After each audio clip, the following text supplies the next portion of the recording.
आप देख रहे हैं 10 का दम। आपके साथ मैं हूं कंचन डोगरा नेगी। और बड़ा सवाल यही है कि देश का अगला राष्ट्रपति कौन होगा। इसका फैसला आज होगा।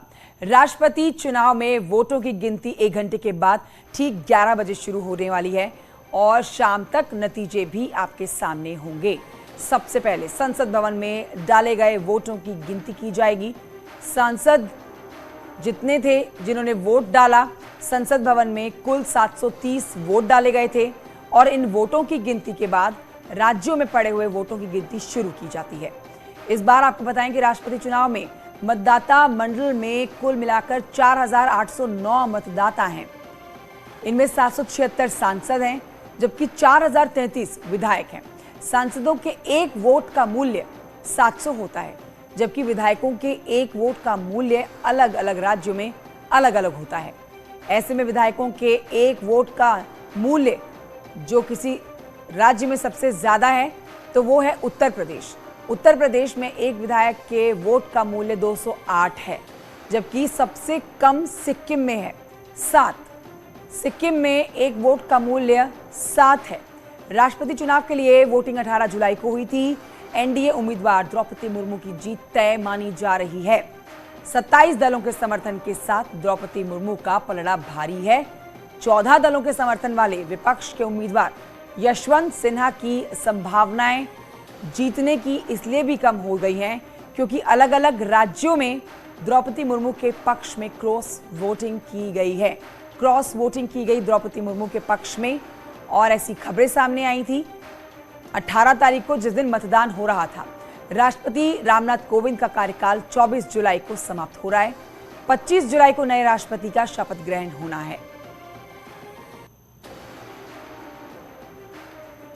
तो क्या द्रौपदी मुर्मू होती हैं अगली राष्ट्रपति? देश की 15वीं राष्ट्रपति द्रौपदी मुर्मू के होने की संभावनाएं जताई जा रही हैं। एनडीए पूरी तरह से आश्वस्त कि द्रौपदी मुर्मू बनने जा रही हैं देश की राष्ट्रपति अगली। और 25 तारीख को जो शपथ ग्रहण कार्यक्रम होगा उसमें द्रौपदी मुर्मू ही शपथ ग्रहण करने वाली है।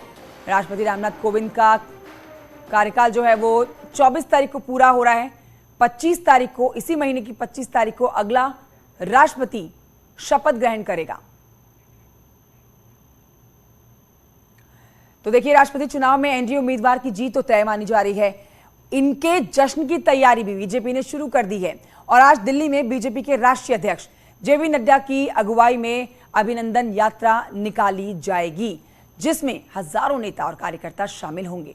पंत मार्ग पर दिल्ली बीजेपी कार्यालय से शुरू होकर राजपथ तक रोड शो किया जाएगा।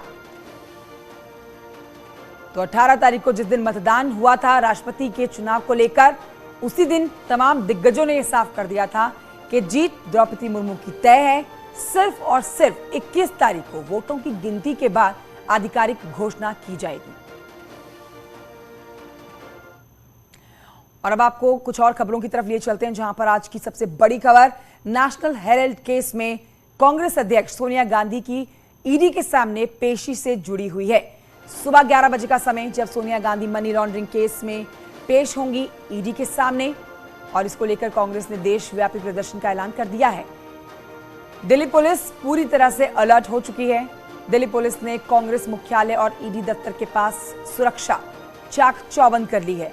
पार्टी के पूर्व अध्यक्ष राहुल गांधी से ईडी की जब पूछताछ की गई थी तो उस दौरान भी कांग्रेस ने देशव्यापी प्रदर्शन किया था और आज एक बार फिर से सोनिया गांधी पेश होंगी ईडी के सामने ठीक 11 बजे। उससे पहले पूरे देश में कांग्रेस का यह प्रदर्शन, देशव्यापी आंदोलन जो देखा जाने वाला है।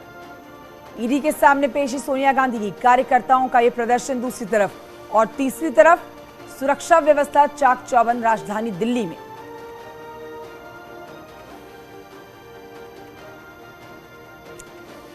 तो देखिए, आरोप क्या है और कब क्या हुआ है ये दोनों चीजें आप समझ सकते हैं। लेकिन आज की जो ताजा अपडेट है उसमें आपको बताएं कि पहले कांग्रेस पूर्व अध्यक्ष राहुल गांधी की पेशी हुई थी। 3 दिन तक उनकी पेशी की गई। कई घंटे उनसे पूछताछ ईडी के अधिकारियों ने की। कई सवाल जवाब हुए। कई सवालों से संतुष्ट भी ईडी नहीं हुआ। अब ऐसे में आज एक बार फिर से कांग्रेस का देशव्यापी आंदोलन, जहां सोनिया गांधी ईडी के सामने ठीक 11 बजे पेश होगी। गलत नीतियों के खिलाफ जब आवाज़ उठाई जाती है तो जो विपक्ष है उन पे हमेशा ईडी या इनकम टैक्स या सीबीआई के रेड्स लगाया जाता है। आज सोनिया गांधी जी पूरे के पूरे देश के, मैं कहूँगी कि लोकतंत्र की बहुत बड़ी नाम है, और अगर इस तरीके से लोकतंत्र पे बुलडोजर चलाया जा रहा है, ये कहीं ना कहीं भाजपा और उनके पूरे सरकार को समझना होगा कि देश जागरूक है। लेकिन अब तैयारी